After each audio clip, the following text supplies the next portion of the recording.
We're here at RHS Rosemoor today, where I'm going to talk to you about a new technique we've been trialling called chop and drop. It's a rather simple technique in theory. All you need is a good pair of shears or a nice pair of secateurs, and all you're doing is chopping back the material from the plants and leaving it on the bed as the name suggests.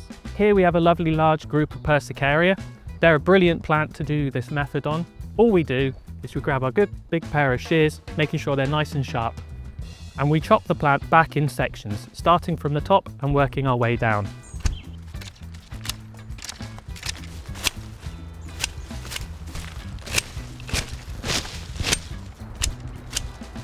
Usually we like to leave our herbaceous plants over winter and cut them back in the early spring.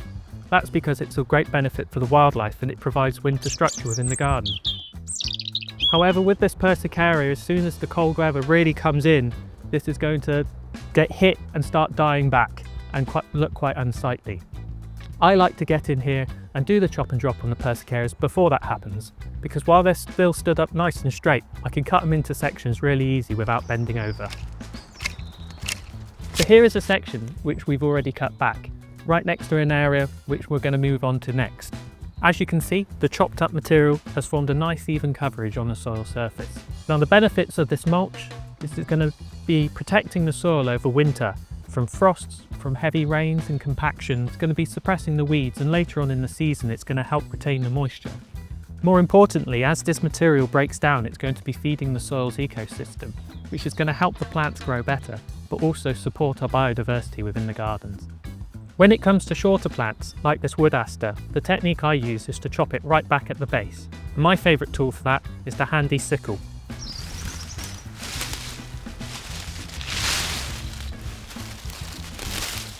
As you can see, with this technique, we're producing a lot of material, which leads me to my favourite reason for following this technique is I don't need to worry about taking this away to compost to bring it back into the garden. However, this is not suitable for all plants and all locations. So here we have a large group of hostas, and as you can see, they've already died back onto the soil surface. I would still collect these and take them to the compost heap, because as they break down, they become quite slimy and stringy, and it can make working in the bed quite difficult later on in the year. So one of the ways to work out whether a plant will be suitable for chop and drop or not is to look at the leaf structure. This penstemon here will be great for chop and drop. Looking at the leaf structure itself, they've got these divided veins, or botanically speaking, they'll be classified as dicots. On the other hand, plants such as hostas and agapanthus have parallel vein structures, or monocots.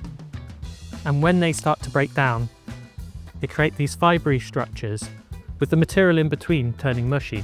And this is what makes it difficult to work with later on in the season, and therefore not preferable for chop and drop. So one exception to this is when it comes to ornamental grasses.